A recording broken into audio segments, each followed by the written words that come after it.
বিসমিল্লাহির রহমানির রহিম। এই শখের খামার আমার মাছের। এবছর প্রথম শখ করে মাছ চাষ শুরু করেছি। তো 3টে পুকুরের মধ্যে একটা পুকুর পাঙ্গাসের। পাঙ্গাস যেহেতু ক্যাটফিশ জাতীয় মাছ, সেক্ষেত্রে পাঙ্গাস মাছ রাত্রেও খাবার খেয়ে থাকে, যা অন্য কোনো মাছ খায় না। তো আমরা দুই বেলা মাছকে খাবার দিয়ে থাকি, সকালে এবং বিকেলে। যেহেতু আজকে বিকেলে আমি ব্যস্ত ছিলাম, তো রাত্রে আসছি খাবার দিতে। এখন রাত বাজে 8টার মতো। এখন কীভাবে মাছ খাচ্ছে। এখানে আমার 2000 পাঙ্গাস আছে। এদেরকে ছাড়া হয়েছে 3 মাস আগে। মাছের গ্রোথ মাশাআল্লাহ অনেক ভালো। এই দেখুন,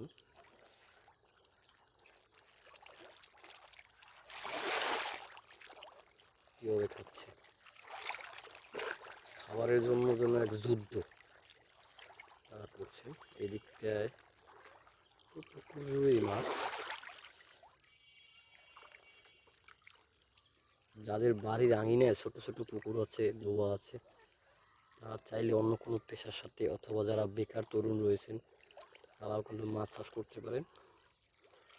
একটু পরিশ্রম করলে, একটু ঠিকমতো পরিচর্যা করলে, আপনি যত পরিচর্যা করবেন আপনার তত বেশি লাভবান হবেন। সময় মতো খাবার দেওয়া, পুকুরে গ্যাস হয় কিনা এইগুলো লক্ষ্য রাখা, মাঝে মাঝে পুকুরে হরা টেনে নিচে যে গ্যাস সেগুলো তুলে দেওয়া, এই ধরনের ছোট ছোট পরিচর্যা করলে আপনি ভালো লাভবান হবেন ইনশাল্লাহ। আলহামদুলিল্লাহ আমাদের যে মাছ ভালোই আছে। অনেকগুলো আধা কেজির মতো হয়ে গেছে। 2.5 মাস আগে ছাড়া 500 গ্রামের মতো হয়েছে, 400 গ্রাম, 350 গ্রাম এরকম মাছ আছে। ছোটো মাছ আসছিলাম 1000, সেগুলোও বড় হয়েছে। এখন কীভাবে খাচ্ছে রোজ দেখাই।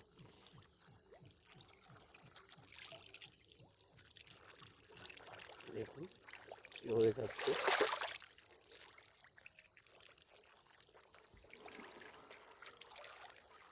একদম কাছে চলে আসছে, খাবার দিচ্ছি, খাচ্ছে।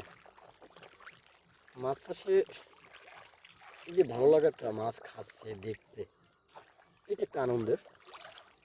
আবার আপনি আর্থিকভাবে কিন্তু লাভবান হতে পারবেন। আপনি যদি সঠিক পরিচর্যা করেন, যা বিনিয়োগ করবেন তার দ্বিগুণ লাভ পাবেন। ওই যে আমাদের পুঁটিটা দেখেন, ওইটা ছাড়া হয়েছিল ছোট একদম, 3 মাসে কিন্তু ওটা 300 গ্রামের মতো চলে আসছে। এই দেখেন, এই একটা পুঁটি ধরে খাচ্ছে।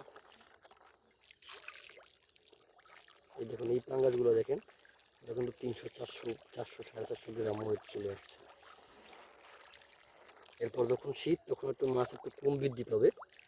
আমরা শীতের পরে রমজানে মাছগুলো বিক্রি করবো, এরকম একটা টার্গেট নিয়ে আমরা আছি ইনশাল্লাহ।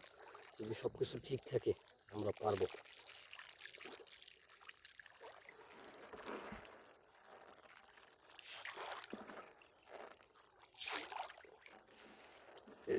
এই পাঙ্গাসের সাথে আমাদের কিছু মাছ রয়েছে, যেগুলোকে আমরা বাংলা মাছ বলি, যেমন মিরকা মাছ, মিনার কাপ মাছ, গ্লাস কাপ, কিছু পরিমাণে পুঁটি মাছ, যেগুলো চাইনিজ পুঁটি, কিছু তেলাপিয়াও আমাদের এখানে রয়েছে। পাঙ্গাসের সাথে সাথে কিন্তু সেই মাছগুলো বড় হয়ে যাচ্ছে। পাঙ্গাসকে হিসাব করে আমরা খাবার দিচ্ছি, তো এই খাবারে কিন্তু ওই মাছগুলো বড় হয়ে যাচ্ছে। আমরা ওখান থেকে ওটা ভালো প্রফিট পাবো। তো দোয়া করবেন যারা দেখছেন, আপনারাও চাইলে এই মাছ চাষে উদ্বুদ্ধ হতে পারেন। সবার জন্য শুভকামনা। আল্লাহ হাফেজ।